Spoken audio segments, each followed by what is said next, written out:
Bonsoir à tous, soyez les bienvenus sur La Première. Voici les titres de l'actualité de ce mardi 12 septembre. La route d'accès d'une partie du lotissement Miri barrée par une trentaine de riverains. Ils s'inquiètent pour leur réseau d'eau. Problème, le promoteur réclame plus d'1 milliard de dommages et intérêts. La loi sur la protection de l'emploi local, désormais prise en compte dans tous les recrutements réalisés en Polynésie française. Près d'un an après, quel bilan, quelle perspective? C'est l'un des sujets que nous aborderons avec notre invitée, la ministre de l'Emploi, Vanina Krolas. Qui sera la plus belle voix des Outre-mer? 8 candidats tentent de participer au grand concours début 2024 à l'Opéra de Paris. La voix polynésienne sera sélectionnée ce soir au Petit Théâtre de la Maison de la Culture. Nous serons en direct avec l'un des organisateurs, Fabrice Di Falco. Il nous dira sur quels critères les candidats seront jugés. Enfin, nous vous présenterons le parcours du frère Henri Alanou. Il a consacré sa vie à la foi catholique et à l'éducation. Le lycée Lamennais lui a rendu hommage. 1,2 milliard de francs Pacifique, c'est la somme demandée par le promoteur immobilier Thierry Barbillon à 30 habitants du lotissement Miri. L'information a été relayée par Tahiti Info. Les riverains ont bloqué les travaux de terrassement de la 7e extension. Ils se plaignent du réseau d'eau devenu trop petit pour ces projets immobiliers. Mais ils craignent de devoir payer la somme réclamée par le promoteur. Les explications de Nicolas Suire et de Sandroli. Miri 7, un lotissement dont les travaux sont à l'arrêt. La route est barrée. C'est l'œuvre d'une trentaine d'habitants qui déclarent en avoir assez des extensions du lotissement raccordées au même réseau d'eau, car celui-ci est devenu sous-dimensionné. Il y a des périodes où on se retrouve avec des casses sur notre réseau hydraulique quasiment toutes les semaines, tous les week-ends. À un moment donné, on avait la Polynésienne des eaux qui venait pour réparer des conduits qui sont sous la terre. Pour arrêter le va-et-vient d'engins de construction qui contribuent à la détérioration du réseau d'eau, ils ont saisi le président du pays. Ils lui demandent l'annulation du permis de construire en s'appuyant sur des études d'impact environnemental incomplètes et dépassées. La réglementation a changé et les délais de réalisation des travaux étaient passés. Et c'est au moment de la réinstruction de cette demande qu'on s'aperçoit, quand le nouveau permis est délivré, eh bien, qu'il y a un souci sur les études d'impact qui sont saucissonnées en quelque sorte, au lieu d'être globales. Et d'autres problèmes sur d'autres sujets, notamment les questions de réseau où l'impact n'est pas suffisamment évalué, notamment actualisé au regard de l'usure des réseaux aujourd'hui. En réponse, le promoteur immobilier les poursuit devant les tribunaux. Et pour le retard sur les 70 lots de Miri 7, il demande des dommages et intérêts s'élevant à plus d'1,2 milliard de francs Pacifique. L'avocat de Thierry Barbillon explique la démarche de son client en déclarant par communiqué de presse que 70 familles attendent de construire leur maison. L'ensemble des 30 contestataires a été très angoissé à l'idée de payer une somme colossale. Leur avocat n'y voit que de l'intimidation. Forcément, c'est inquiétant. Moi, j'ai des habitants qui m'ont appelé, qui se sont appelés entre eux, paniqués. Certains étaient en pleurs, certains étaient sur leur lieu de travail quand ils ont reçu cette assignation. Ça a traumatisé beaucoup de monde. Il y a des familles qui sont complètement angoissées par cette idée. Ils ne dorment plus.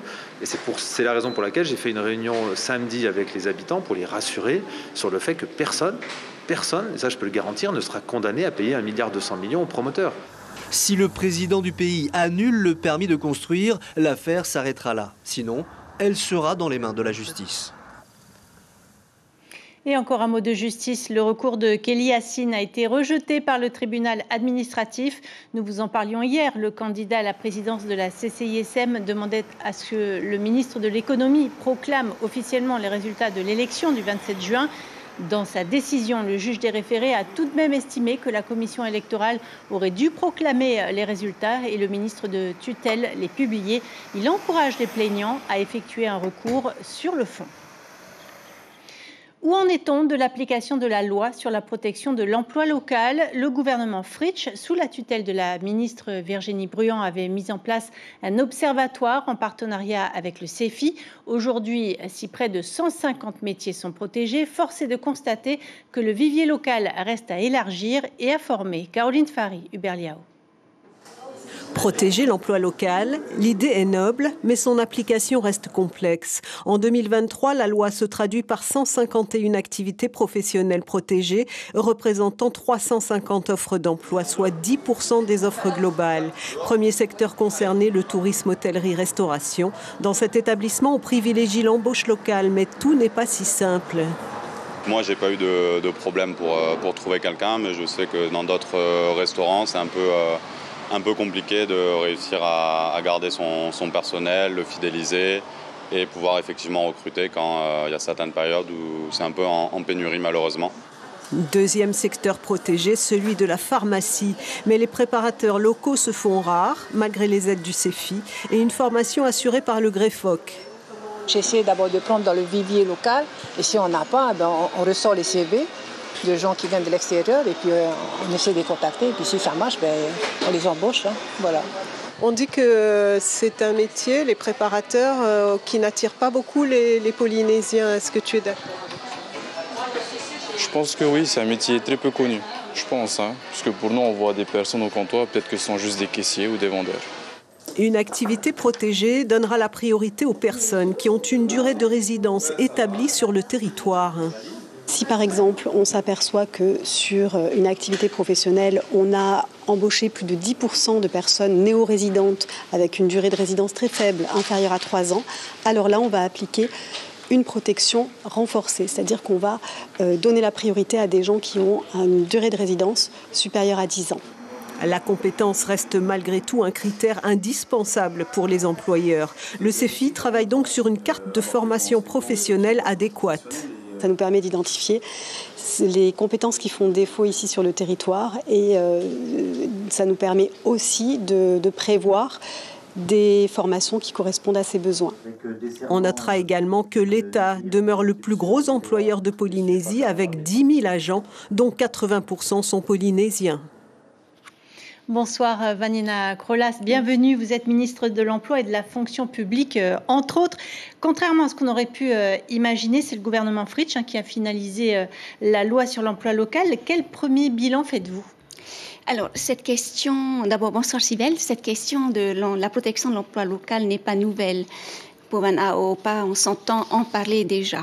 Et donc, c'est depuis 2003, avec la révision constitutionnelle, que ce principe de discrimination positive a été institué et intégré dans le statut d'autonomie de 2004. Et entre 2006 et 2019, je tiens quand même à rappeler que 4 projets de texte ont été proposés, même votés à l'Assemblée. Le premier, je me rappelle, date de 2009 et c'est M. Richard Touhéava qui l'avait présenté. Ils ont été retoqués. Qui a été retoqué parce que jugé anticonstitutionnel, justement parce qu'on ne pouvait pas, nous sommes sur un territoire français, on ne pouvait pas faire de discrimination entre les résidents de ce territoire et les Français qui arrivaient. Et donc avec cette loi qui est maintenant en place, est-ce que vous êtes satisfaite ou est-ce que on a entendu dans le reportage qu'il fallait peut-être un plan de formation majeur quel secteur en priorité ? Alors, cette loi a le mérite d'exister. Elle a été votée en 2019, mais elle a été mise en application qu'en 2022. Et donc, lorsqu'on voit l'ensemble des embauches qui ont été faites depuis l'application de la loi, il y en a eu pour 40 000 en tout d'embauches effectuées depuis octobre 2022 jusqu'en juin 2023. Et sur ces 40 000, 3 800 faisaient partie des secteurs protégés, 3 800 embauches. Donc, ça ne concerne qu'à peine 9% de l'ensemble des recrutements effectués depuis l'application de la loi. Et lorsqu'on identifie exactement le nombre d'emplois protégés en tout, il n'y en a que 750 en fait sur les 40 000 emplois embauches effectuées. Qu'est-ce que ça dit du coup ? Qu'est-ce que vous souhaitez tirer comme conclusion par rapport à ces chiffres ? En fait, c'est les limites en fait de cette loi et que je comprends parce que nous sommes, c'est la Constitution française qui régit notre pays, même si c'est vrai qu'on a des compétences qui nous ont été conférées par le statut de 2004, mais au-dessus de la loi organique, il y a la Constitution qui confère bien le statut d'une république unie indivisible et donc effectivement on n'a pas... Mais les chiffres ne vous satisfont pas, 95% d'embauche locale, ce n'est pas suffisant? Alors ça dépend des secteurs, effectivement. Donc on a des secteurs pénuriques sur lesquels il faut effectivement qu'on agisse en matière de formation, pas seulement la formation professionnelle, mais la formation initiale. Par exemple, on a une centaine de postes dans le domaine de la santé qui sont encore vacants au sein de l'administration du pays. Donc on a vraiment des domaines sur lesquels on doit engager des actions d'anticipation, en fait, pour qu'à terme, on puisse disposer des compétences locales. Alors, il n'existe pas de caisse de chômage en Polynésie. En revanche, il y a ces emplois aidés, les CAE. Et juste avant les élections, l'ancienne ministre Virginie Bruant avait lancé l'apprentissage. Est-ce que vous avez remanié ces dispositifs ou est-ce que vous en avez créé de nouveaux? Alors, on a maintenu, on tient à remercier l'ancien gouvernement pour certaines mesures qui sont effectivement, qui doivent être maintenues parce que efficaces, et c'est le cas notamment de l'apprentissage. Par contre, les CAE sur lesquels l'ancien gouvernement a mis beaucoup de moyens, on se rend compte que finalement, en termes d'efficacité, notamment en termes d'insertion réelle des bénéficiaires, il n'y a pas photo. Il faut vraiment qu'on réajuste ce dispositif, et donc on l'a orienté vers les secteurs que le gouvernement a jugé comme prioritaires, le secteur primaire, le tourisme, les énergies renouvelables, l'audiovisuel et l'économie numérique, plus l'environnement et la culture. Donc, c'est vers ces secteurs-là que nous avons orienté les dispositifs, notamment le dispositif de la CAE. Alors, un dernier mot rapidement sur l'OPT. Vous êtes la ministre de tutelle de l'OPT. La situation du groupe est préoccupante avec un déficit chronique, plusieurs milliards cumulés sur les dernières années. Hier, on l'a vu, des augmentations pleuvent sur les tarifs postaux. Est-ce qu'on se dirige vers une série d'augmentations? Est-ce que ça ne va pas à l'encontre de la baisse du coût de la vie que vous souhaitez?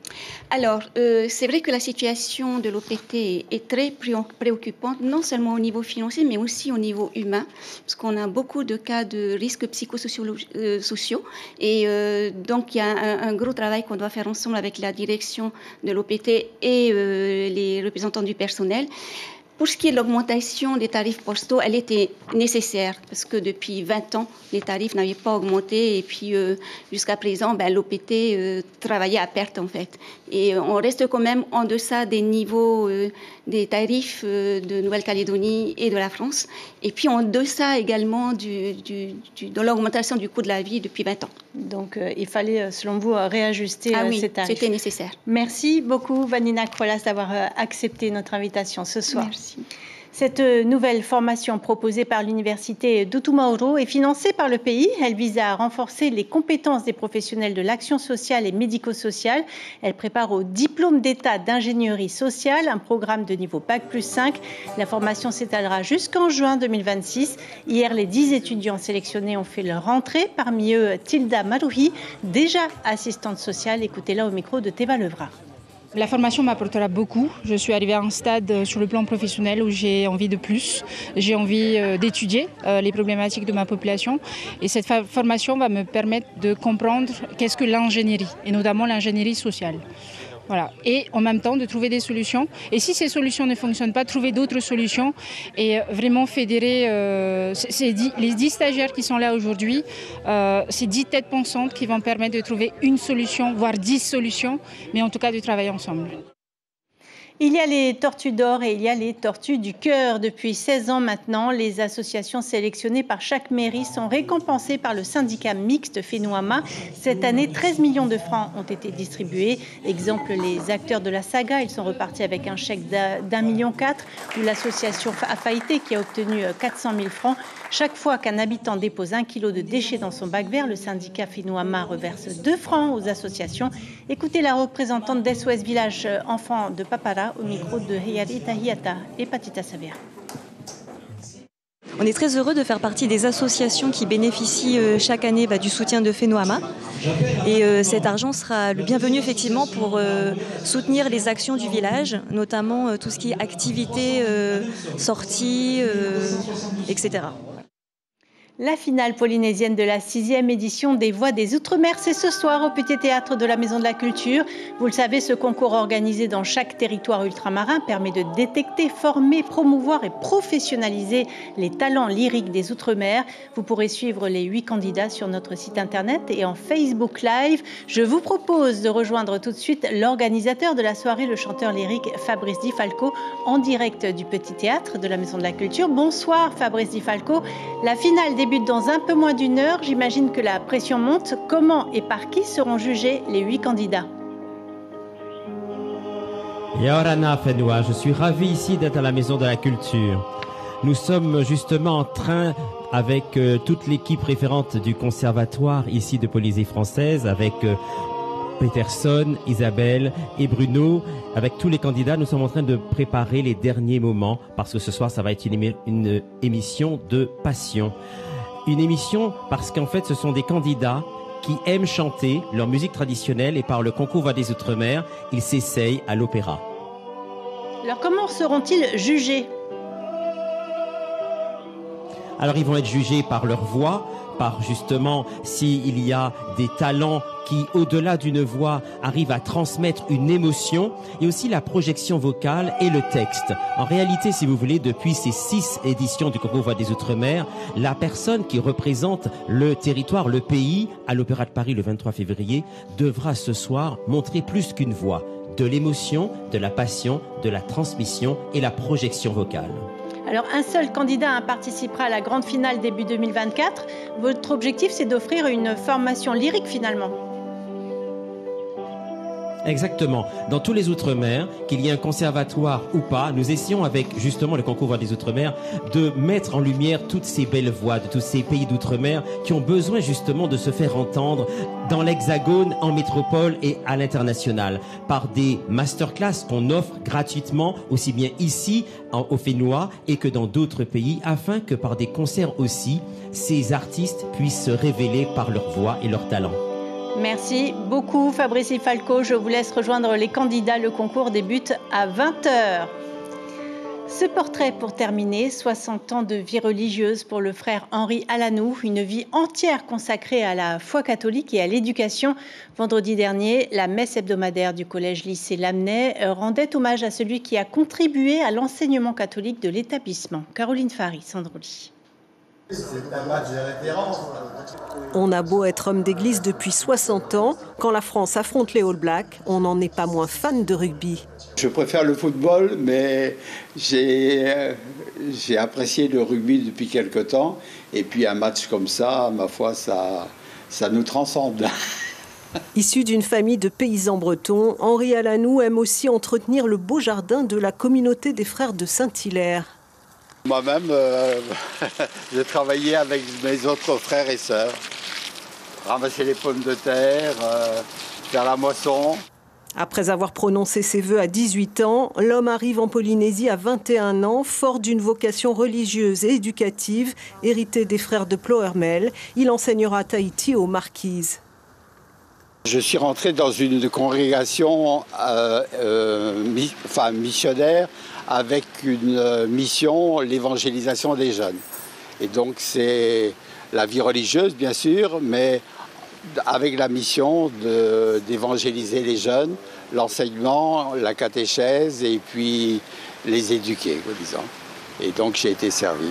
Aujourd'hui, au collège-lycée Lamennais, on célébrait un double anniversaire, celui du fondateur, Jean-Marie de Lamennais, et les 60 ans de vie religieuse du frère Henri.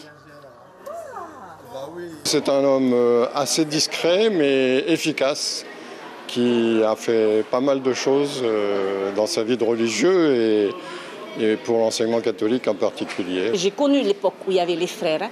On peut dire que c'était vraiment des personnes qui ont apporté beaucoup de savoir, beaucoup d'éducation à notre population. Aujourd'hui, nous n'avons plus de frères. Les directions sont devenues laïques déjà depuis 2001, mais nous ne devons pas les oublier pour autant.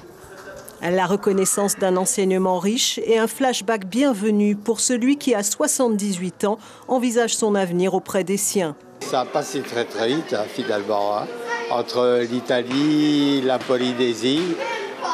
Ça fait 55 ans que je suis arrivé en Polynésie quand même. Je retournerai volontiers en Bretagne quand je ne serai plus capable de rendre service ici.